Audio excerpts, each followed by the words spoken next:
Welcome to the second video in this series. This lesson is short and easy. Make sure you check out the lesson that goes with this video. Targeting methodology. Targeting methodology is time-tested and is based on the decide, detect, deliver, and assess functions performed by the commander and staff in planning and executing targeting. The targeting process supports the commander's decisions. It helps the targeting team decide which targets must be acquired and attacked. It helps determine which attack option to use to engage the targets. Options can be either lethal or non-lethal and/or organic or supporting. For example, they can be maneuver electronic attacks, EA, psychological operations, PSYOP, attack helicopters, surface-to-surface fires, or a combination of these. In addition, the process helps decide who will engage the target at the prescribed time. It also helps targeting teams determine requirements for combat assessment to assess targeting and attack effectiveness. Targeting and the command decision cycle. The decide, detect, deliver, and assess targeting methodology is an integral part of the command decision cycle from receipt of the mission through OPORD execution. Each piece of the methodology occurs at the same time and sequentially. As decisions are made in planning future operations, current operation staff elements execute the detection and attack of targets based on prior decisions. Decide. The decide function is the most important part of the targeting function and requires close interaction between the commander and the intelligence, plans, operations, and fire support cells. The staff must clearly understand the following. Unit mission. Commander's intent and concept of the operation, scheme of maneuver and scheme of fires. Commander's initial planning guidance. With this information, the staff officers can prepare their respective estimates. From the standpoint of targeting, the fire support, intelligence, and operations estimates are interrelated and must be closely coordinated among the cells. Key staff products include the intelligence officer's IPOE, target value analysis, and intelligence estimate. The operations officer, intelligence officer, and chief effects participate in wargaming and develop the decision functions products. The decide function gives a clear picture of the priorities that apply to the following. Tasking of TA assets. Information processing. Selection of an attack means. Requirement for combat assessment. The resulting OPERD addresses key points of the DST. The order contains commander's critical information requirements, CIRs, to include the following. Priority intelligence requirements. Information requirements. Intelligence collection plan. Target acquisition taskings. High payoff target list. Attack guidance matrix/effects guidance matrix. Target selection standards. Any requirements for BDA. As the first step in the targeting process, the decide function provides the overall focus and sets priorities for intelligence collection and attack planning. Targeting. Priorities must be addressed for each phase or critical event of an operation. The decisions made are reflected in visual products. The products are as follows. The High Payoff Target List, HPTL, is a prioritized list of high payoff targets, HPTs, whose loss to the enemy will contribute to the success of the friendly course of action. The Intelligence Collection Plan answers the commander's PIRs, including those HPTs designated as PAR. The plan, with the availability of additional collection assets, supports the acquisition of more HPTs. Determining the intelligence requirements is the first step in the collection management process. Target selection standards address accuracy or other specific criteria that must be met before targets can be attacked. The Attack Guidance Matrix, AGM, approved by the commander, addresses which targets will be attacked, how, when, and the desired effects. Detect. The detect targeting function is conducted during the execution of the operation. During detection, the collection manager with the ISTER-CC supervises the implementation of the collection plan, focusing on the commander's PIRs.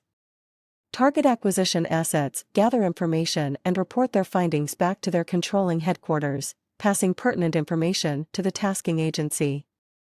Some collection assets provide actual targets, while others must process their information to produce valid targets. Not all the information reported will benefit the targeting effort, but it may be valuable to developing the overall situation. The target priorities developed in the decide function are used to expedite the processing of targets. Situations arise where a target's attack, based on location and identification, is either impossible, for example, out of range, or undesirable, moving toward an advantageous location for the attack. Critical targets that we cannot or choose not to attack in accordance with the attack guidance must be tracked to ensure they are not lost. Tracking suspected targets expedites the execution of the attack guidance. Tracking suspected targets keeps them in view while they are validated. Planners and executors must keep in mind that assets used for target tracking may be unavailable for target acquisition. As targets are developed, appropriate attack systems are tasked in accordance with the attack guidance and location requirements of the system. The G2, with G2 staff, or BG intelligence officer, is the central figure directing the effort to detect HPTs identified in the decide function. To identify the specific who, what, when, and how for target acquisition, the G2 or BG intelligence officer must work closely with all of the following: ASIC, Staccato, FSCC, ISTARC, CO of the guns/chief effects, fires. Information needs for target detection are expressed as PIR and/or IR. Their relative priority depends on the importance of the target to the friendly scheme of maneuver and tracking requirements, coupled with the commander's intent. PIR and IR that support the detection of HPTs are incorporated into the overall collection plan of the unit. Deliver. The main objective of this function is the attack on targets in accordance with the attack guidance. The tactical solution, selecting an attack system or a combination of systems, leads to a technical solution for the selected systems. The technical solution includes the following: specific attack unit, type of ordnance, time of attack, coordinating instructions. During delivery, near real-time collectors and observers are queued to continue tracking targets during their engagement. Planned or queued BDA collection and reporting helps determine if the engagement produced the desired effects. If it did not, continued tracking supports immediate re-engagement. To facilitate the handoff of target and tracking responsibilities, the G2 coordinates with higher and subordinate units. Requirements for intelligence in each area can then be directed to the unit responsible for that area. Operational graphics are especially useful when tracking particular threat units or HPTs. Passing the responsibility for the target as it crosses the graphic ensures that it is not lost in crossing. During execution, the collection manager, working with the ISTAR-CC, monitors the collection and reporting to ensure synchronization. They prompt asset managers to meet timelines, cross-queuing and retasking as necessary to keep intelligence operations synchronized with the operations of the command. An observer or an analyst can properly assess the effects of fires. Each target must have a primary and alternate observer at the brigade and its units. The observers must understand the desired effects, when and for how long they are required. When in doubt about the commander's intent, ask. Never assume. Assess. The commander and staff assess the results of mission execution.